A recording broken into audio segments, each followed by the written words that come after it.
Hi, hello. Welcome to the episode of Isaiah's Newsstand. It's your host, Isaiah Edwards. The date is February the 16th, 2026. Hopefully this episode finds you well, in good spirits and high hopes. As for me, I'm doing pretty good. Happy Monday. Happy Garfield Day. Hopefully you got that lasagna. Maybe a little extra helping on the side, a little seconds. I don't know. Whatever you fancy. However hungry you are. As for me, I got mine. All things considered. Don't want to say it was a rough day. Maybe not the easiest Monday ever, but I will say, dare I say, not the hardest. So we'll take it. We got up this morning. I actually got a good amount of sleep considering kind of had to stay up a little bit later than I liked. But, and not to mention being sick, usually the congestion will be so bad that I just wake up like, ugh. So good that I stayed down the whole night. We love to see it. Hopefully for the rest of the week, that stays the same. We got up, I got myself together. I was running a bit late for no reason other than just Monday, just moving a little bit slow. But I will say it might not have been the best day to be running late because we had the new software situation at work. So, we had to make sure we had our badge. We had to clock in with our badge. I've explained this before. I don't really want to get in the weeds about it. So, of course, I get to work and, walk up to the clock in. And I go to swipe my badge, and it just blinks red, which, that's bad. Red, bad. So it's supposed to be green.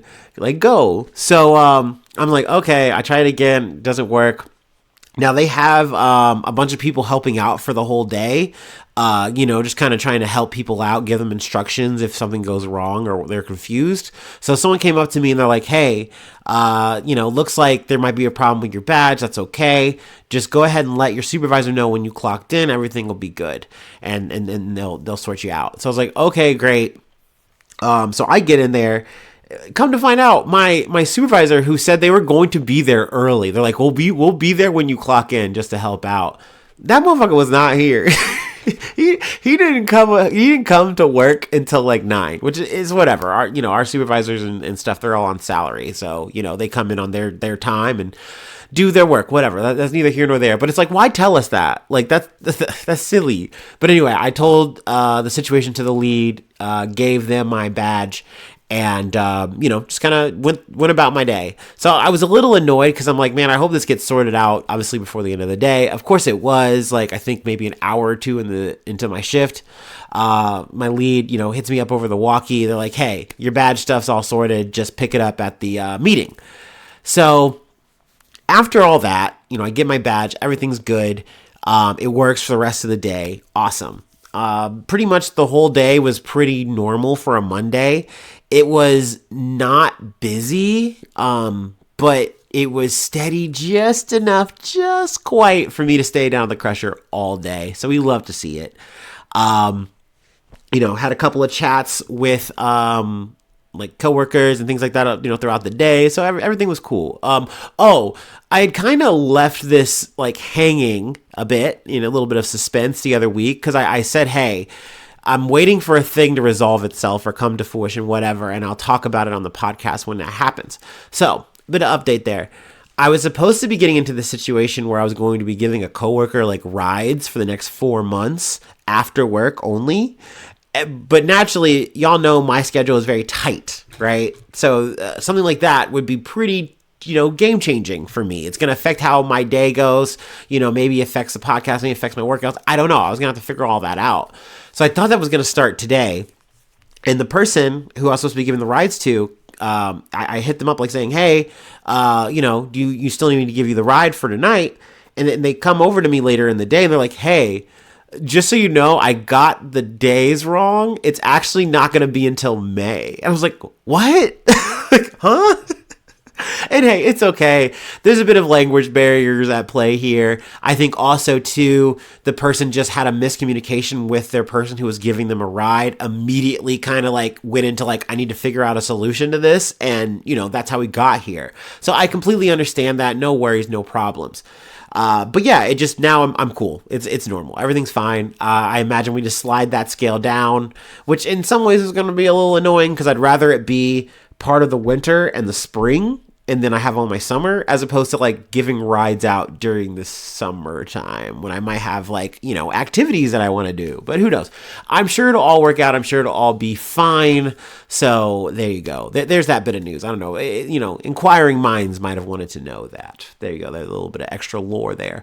Anyway, the rest of the workday went good.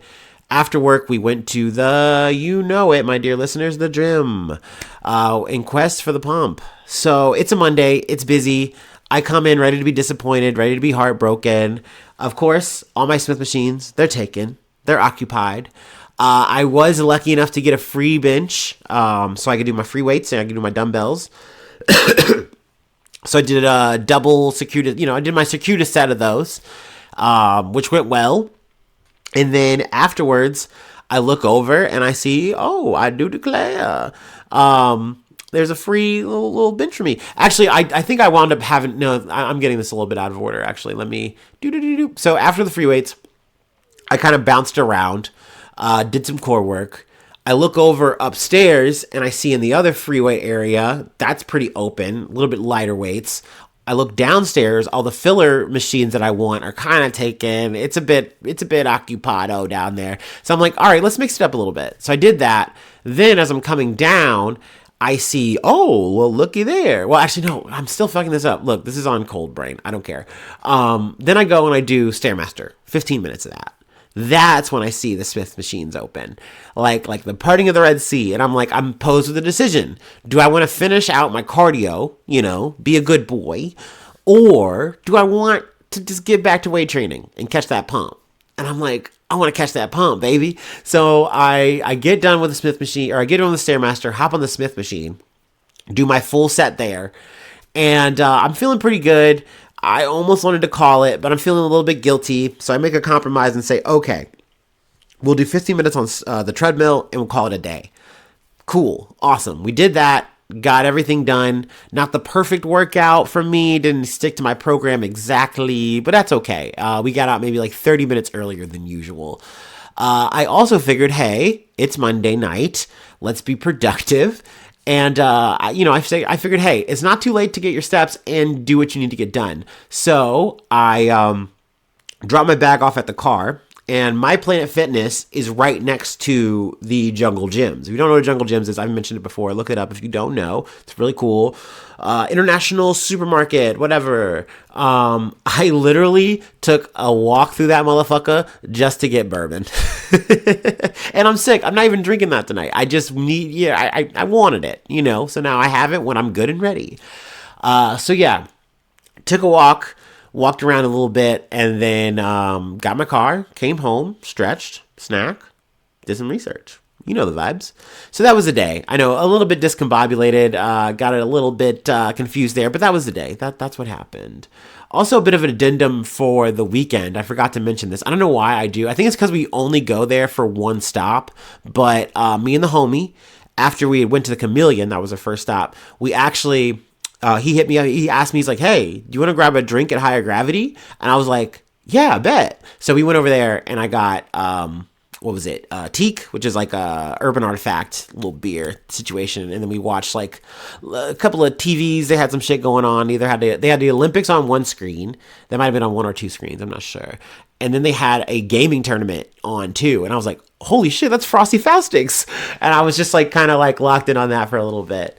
So that was cool. I don't, a little bit of bridging the gap there for the record. But anyway, that was my day. That was my last weekend. Whatever. Everything you're all caught up. There we go. Sorry about that. That was a bit all over the place. It's giving Tarantino. My bad. Let me go ahead and drink some water, and then we'll get into the startup, and then we'll get into some news. Oh, man.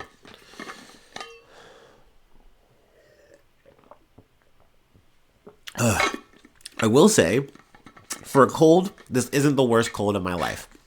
That being said, it is the evening hours. The congestion is up. But I will say I'm not like feeling like a lot of pressure or anything like that. I just know I'm congested. It's one of those kind of situations.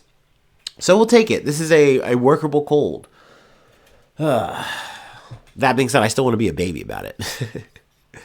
Oh, and then I guess a bit of weather. It was kind of foggy today. A little bit of that Sleepy Hollow vibes.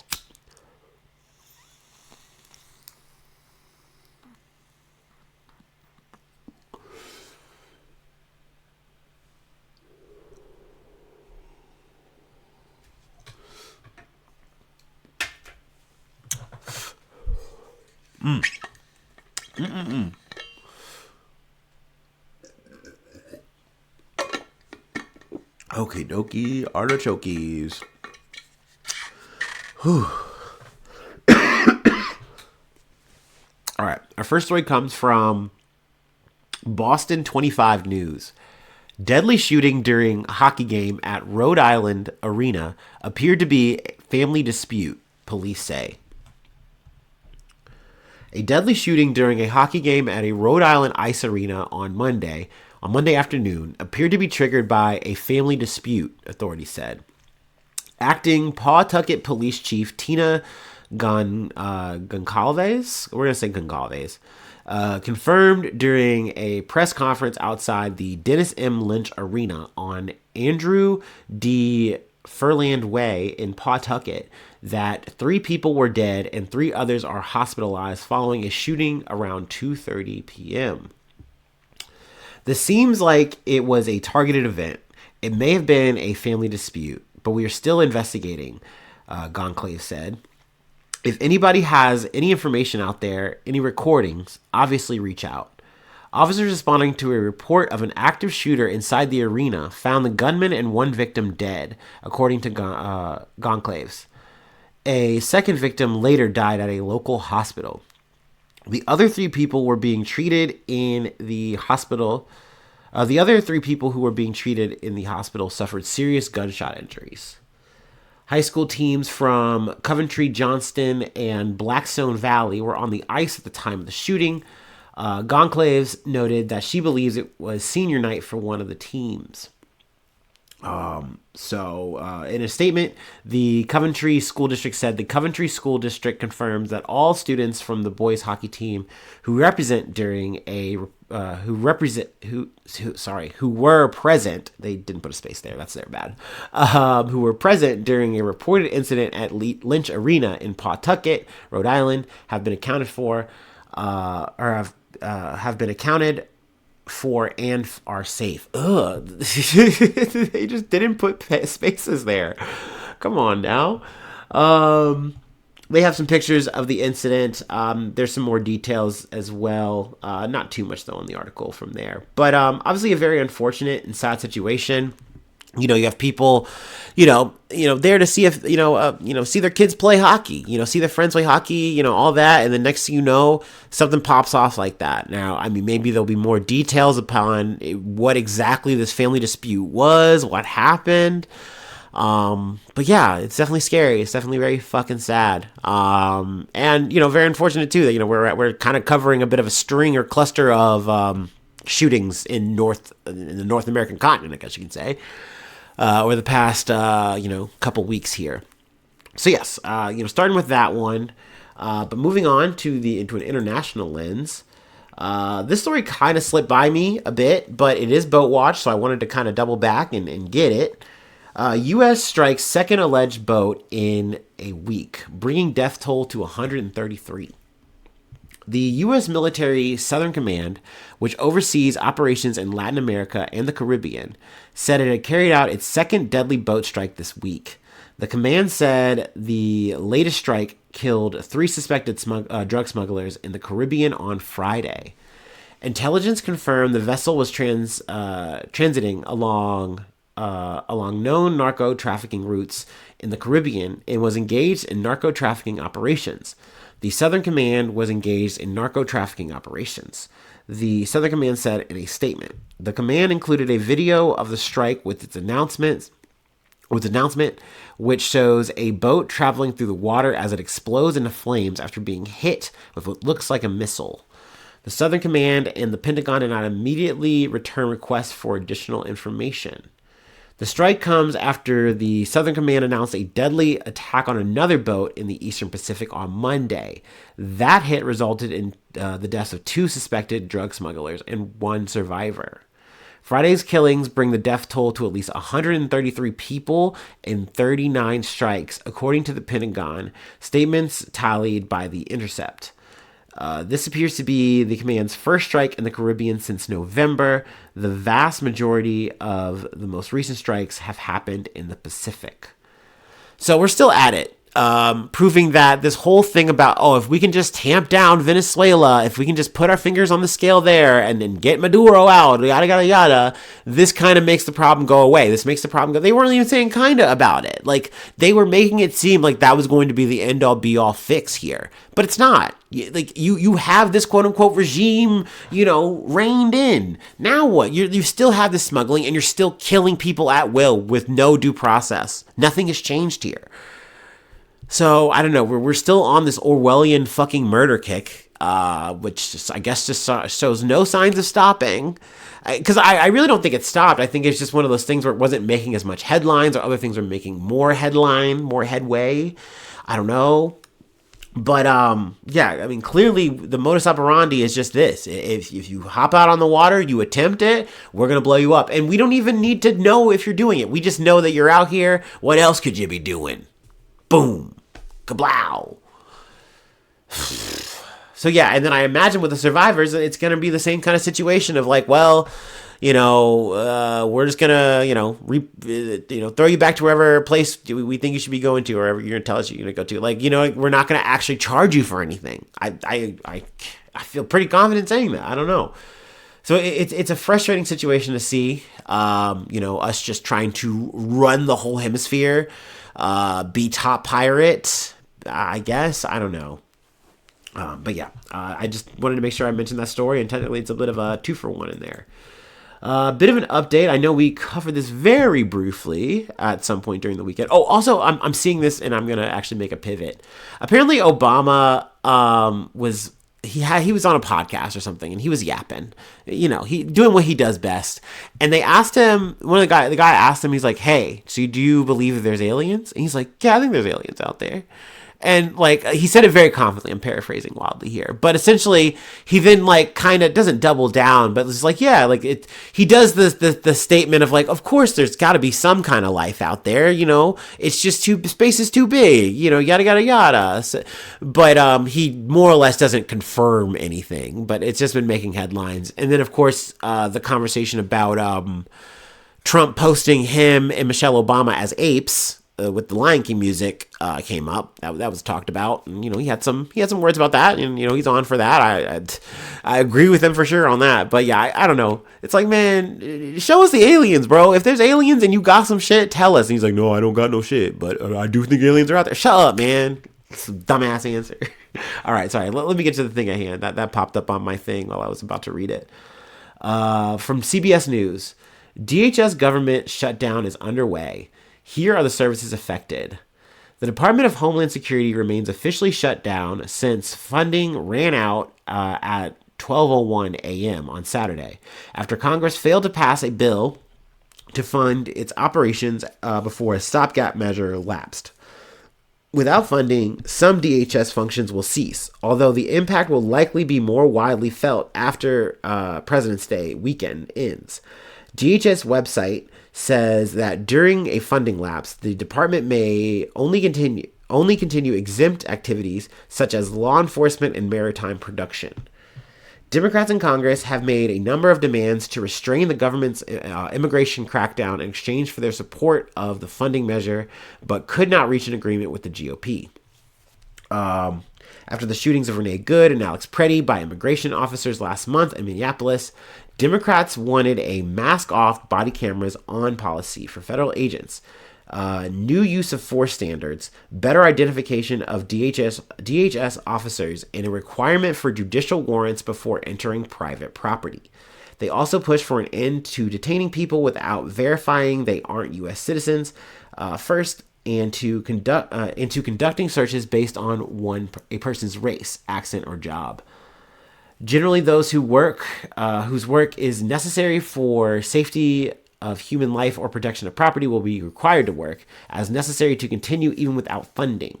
Federal employees whose jobs are necessary to discharge of the president's constitutional duties and powers continue without funding, according to DHS's 2025 funding plan. The shutdown will affect the Transportation Security Administration, or TSA, the Federal Emergency Management Agency, or FEMA, the Coast Guard, the Cybersecurity and Infrastructure Agency, and other agencies within DHS that safeguard national security. About 13% of the total federal civilian workforce is implicated, with most forced to work without pay, according to DHS and Office Personnel Management data. Let's see here. Gonna skip ahead a bit. It is worth noting, though, that you would think that this would affect ICE in some kind of way, but obviously they are the law enforcement end here, so I believe that they are going to work just without pay. And ironically, they've been funded like billions of fucking dollars from the big beautiful bill shit, so they're gonna be fine. Like, at the end of the day, they will get back pay. All these people are gonna get back pay, but they're just gonna have to struggle without paychecks. And don't be wrong, in most situations, I do feel bad. If you're TSA, I feel bad, but no, I don't feel bad if ICE is having to fucking do their body snatching work for free for a while, and then they'll get a fucking paycheck later. Boo-hoo, you should just stop doing that fucking job.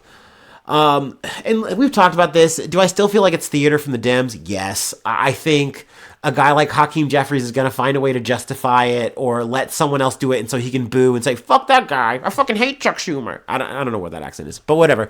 At the end of the day, they're not doing anything for us here. Like, these are all things that should have already been a thing, but of course Democrats have had no problems backing ICE up until this point.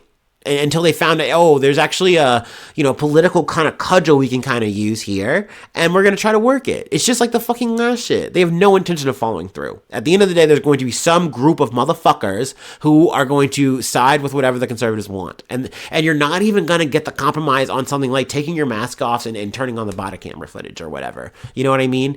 And technically, I think even, his name's escaping me, but the Speaker of the House, Mike Johnson, he's even said this is like, well, we know that the warrant thing is already you have to have a full warrant. We know this, but we also know, we've talked about on the podcast, that ICE has tried to do partial warrants and just run them fully. They have actually made it a memo and then passed that shit around, Colt style, to say, hey, it's fine, you can do that shit. Doesn't matter whether you can do that shit or not. We're gonna force it. And it's like, yeah, so it is a thing. It is worth making sure that this is ironed out fully. But also, it's just going to be something that conservatives are going to say, we are already doing this. And in terms of the mask off stuff, they're like, but what about the safety of the officers, of the agents? You don't want to dox them, do you? Dude, it's crazy how hard conservatives now want to own doxing. Like, oh my God, it's so lame, dude. It's so fucking lame. It's like they want to carry out this fucking evil work, but they want to do it in shadow. It's like, brother, no, at the end of the day, we have the technology just like y'all do. What are you talking about? Everyone's got a camera on their phones. And we've been seeing this shit. I mean, like, since the George Floyd shit, where you would have law enforcement officers come out doing their shit with their badges blocked, with the fucking, masks on and all this fucking shit. It's not new. They're going to keep doing this shit, and of course government's going to keep backing it. You just see Democrats making a show of it because they need to for midterms. It's just frustrating because, once again, it was nice when I used to believe that these motherfuckers had our back on it. But really, they don't. They just want to keep pushing a parade so that they can come to you for fundraising money and you'll vote for them and you'll pay for the shit. Like, no, man. Like, I'm not. It's frustrating as fuck.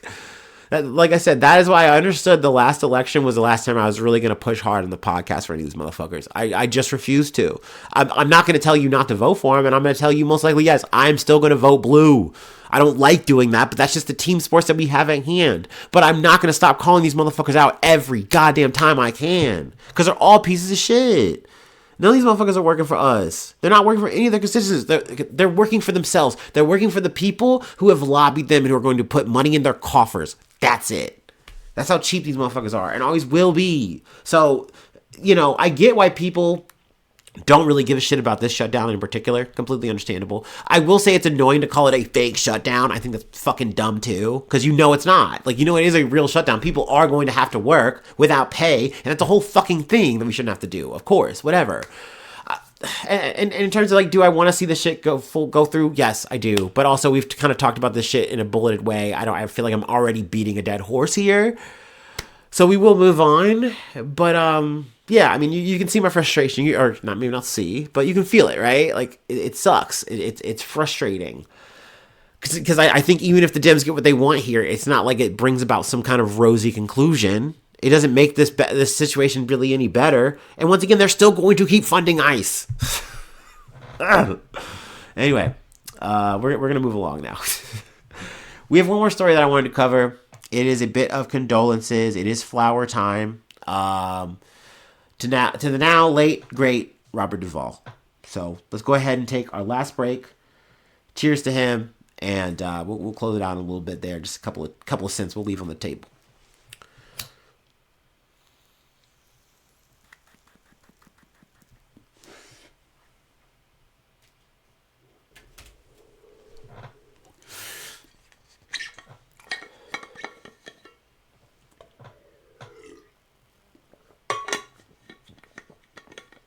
Oh, man.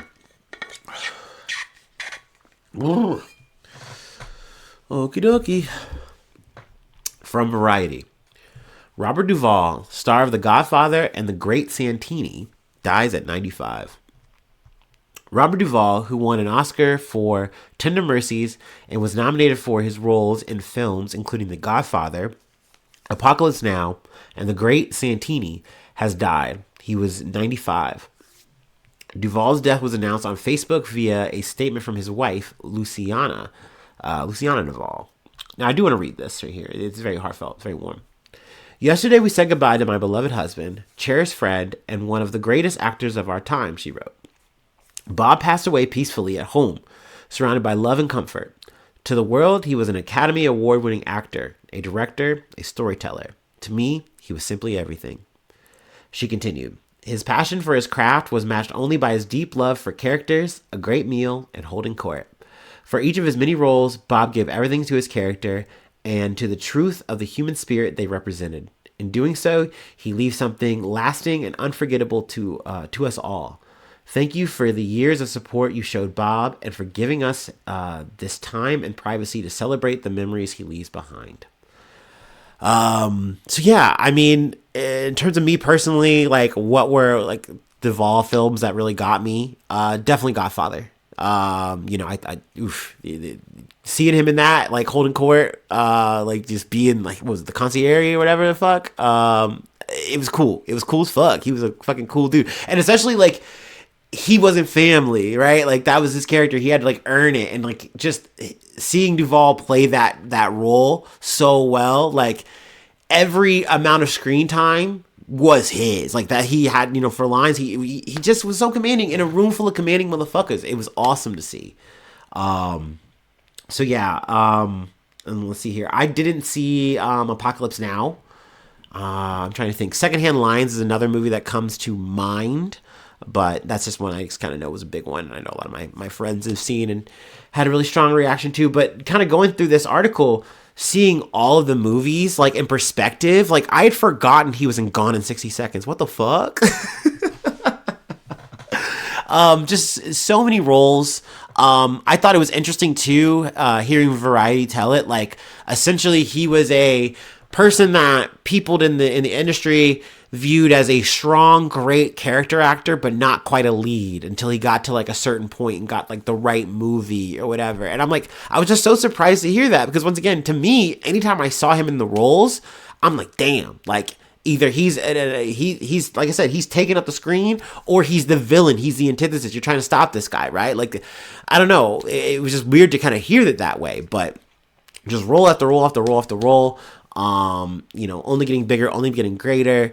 Definitely going to be missed. Rest in power, rest in peace, Robert Duvall. To you. And yeah, that's all I have to say about that. But yeah, that's it. That's all we have for today. If you'd like to help out, support the effort, I do have a Patreon. Patreon.com/Isaiah News. Become a newsie today. Free ways to hit me up, IsaiahNews1@gmail.com. Feel free to follow me or the podcast on any of the socials. Subscribe to the YouTube, follow on TikTok, follow on Spotify, follow on Apple Podcasts, wherever you like to listen. Leave a like, leave a cool comment. Sharing is always caring. 5 stars on Spotify, 5 stars on Apple Podcasts are always appreciated. But if you don't do any of that, that is A-okay. Thank you for just tuning in and listening to me fumble around while I talk about my day, my days, talking about the news in all kinds of funny ways. It is always loved and appreciated that you hang out with me. Thank you, because I know it is optional. So yeah, hopefully I see you soon for some more good news. I love ya. Bye-bye. Mwah.